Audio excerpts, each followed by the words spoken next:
इस एफआई की buying frenzy को? देखिए, कितना फर्क पड़ता है कोई अगर एक कंपनी इंडेक्स में आ जाए, निफ्टी या सेंसेक्स में आ जाए, कितना फर्क पड़ता है अगर कोई एक कंपनी एमएससीआई मॉर्गन स्टैनली के कंपोजिट इंडेक्स में आ जाए, कितना फर्क पड़ता है अगर किसी एक देश का वेटेज इस तरह के अंतर्राष्ट्रीय इंडेक्स में बढ़ जाए या घट जाए। इस बार बढ़ने वाला मामला एमएससीआई इंडेक्स में लंबे समय बाद जो भारत का वेटेज बढ़ा है और कई सारे स्टॉक्स को जोड़ा गया है, उसका असर आप पूरे नवंबर के महीने में देख रहे हैं। और इसका अंदाजा पहले से था ही कि इस तरह के बदलाव होने की तैयारी में, वेटेज बढ़ने की तैयारी में। और जब वेटेज बढ़ा तो इस महीने लगभग 30,000 करोड़ की दमदार खरीदारी एफआईज कर चुके हैं। इसमें कोई डाउट नहीं कि एफआईज की तरफ से दमदार खरीदारी दो वजह से आ रही। एक, ग्लोबल रैली है, पूरी दुनिया भर में इक्विटी मार्केट में तेजी है, सब जगह पैसा जा रहा है, तो उसका एक हिस्सा भारत को भी मिल रहा है, एमर्जिंग मार्केट्स को भी मिल रहा है, वो हमारे काम का है। दूसरा, भारत में स्पेशली डॉलर्स की बरसात ज्यादा इस वजह से होती दिख रही है क्योंकि यहां पर एमएससीआई इंडेक्स में जो बदलाव है इसके चलते दुनिया भर में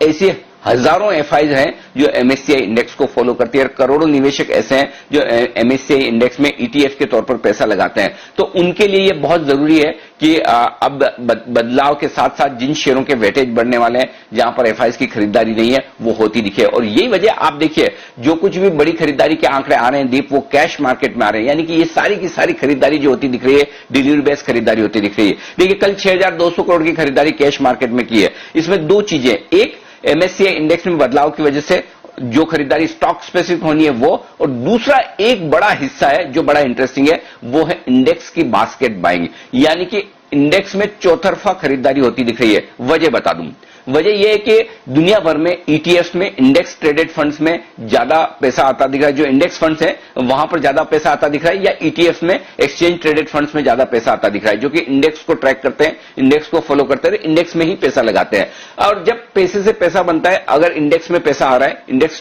ईटीएफ में पैसा आ रहा है, इंडेक्स फंड में पैसा आ रहा है, तो जाहिर सी बात है वो फंड जाकर इंडेक्स खरीदेंगे। इससे इंडेक्स और बढ़ता है, और इंडेक्स और बढ़ता है तो इन्वेस्टर को और ज्यादा कॉन्फिडेंस उन्हीं फंड्स में आता है, इंडेक्स फंड्स में आता है। तो बजाय डाइवर्सिफाइड फंड्स के या दूसरे फंड्स के, इंडेक्स ट्रेडेड फंड में, जो एक्सचेंज ट्रेडेड फंड्स और इंडेक्स फंड में जो पैसा आ रहा है, वो ग्लोबल रैली को आगे बढ़ा रहा है, और वही वजह आप यहां भी देख रहे हैं। तो एक तो आपके एमएससीआई इंडेक्स की वजह से जिन स्टॉक्स में खरीदारी होनी थी वो ही, दूसरा चौतरफा बास्केट बाइंग एफआईज की तरफ से इंडेक्स में होती हुई दिख रही है। आप कल के आंकड़े देखिए, और मैंने कल के आंकड़े बहुत खंगाल कर देखे हैं, ढूंढ कर देखे, कहीं किसी तरह की कोई बड़ी ब्लॉक डील्स नहीं। निफ्टी का कोई स्टॉक ऐसा मुझे नजर नहीं आ रहा है, एक आध एक्सिस बैंक आईटीसी छोड़ दें जहां थोड़ी बहुत बड़ी बाइंग के आंकड़े 400-500 करोड़ के, इसके अलावा कहीं भी बड़ी बाइंग के आंकड़े नहीं है। इसका मतलब क्लियर कट है, जो कुछ भी खरीदारी हो रही है इंडेक्स में पूरी तरफ से हो रही है, और इंडेक्स में जिस कंपनी का जितना वजन है उस हिसाब से एफआईज खरीदारी करें। तो इंडेक्स की बास्केट बाइंग, एमएससीआई इंडेक्स के बदलाव, ये दो ट्रिगर हैं जिसकी वजह से खरीदारी होती दिख रही है। अब आगे क्या, एमएससीआई इंडेक्स के बदलाव कल आ गए और 30 नवंबर से लागू होंगे। तो ब्रॉडली एमएससीआई इंडेक्स के बदलाव की वजह से जो खरीदारी आनी थी कमोबेश आ चुकी है, थोड़ी बहुत और अब आएगी, अब से लेकर 30 नवंबर तक। लेकिन अल्टीमेटली अब यहां से आगे बढ़ने के लिए सबसे बड़ा की ट्रिगर आपके लिए होगा कि क्या एफआईज इंडेक्स में लगातार बास्केट बाइंग अपनी कैश मार्केट की खरीदारी की बरकरार रखते हैं। क्योंकि देखिए, एफआईज इस वक्त नेट लॉन्ग पोजीशन में इंडेक्स में 75% पर है।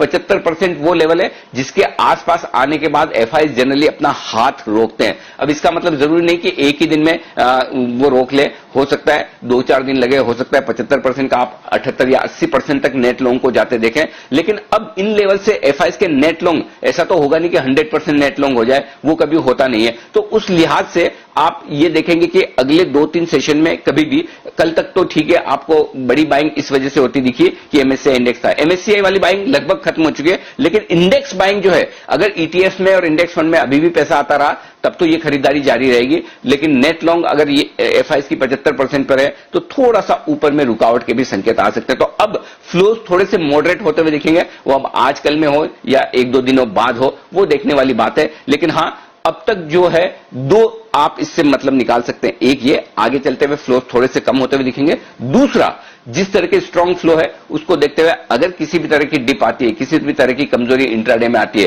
तो वो वापस खरीदारी को ट्रिगर करेगी। कल भी आपने देखा किस तरह से दिन के दौरान एक झटका लगा, लेकिन झटका लगने के बाद पूरी की पूरी तेजी स्क्रीन पर बनती हुई दिखी और मजबूती के साथ हम बंद हुए। तो बाय ऑन डिप्स का मार्केट है, जब तक एफआईज की तरफ से कहीं यू टर्न लेने के संकेत ना आए तब तक गिरावट में खरीदारी करते रहे। और सबसे बढ़िया बात है कि ये बाजार आपको बीच बीच में मौके दे रहा है, दिन के दौरान भी खरीदारी करने के, जब स्क्रीन थोड़ी भी कमजोर होती है या थोड़ी भी प्रॉफिट बुकिंग आती है तो वहां से बाजार फिर बढ़ने की कोशिश करता है। जी दीप।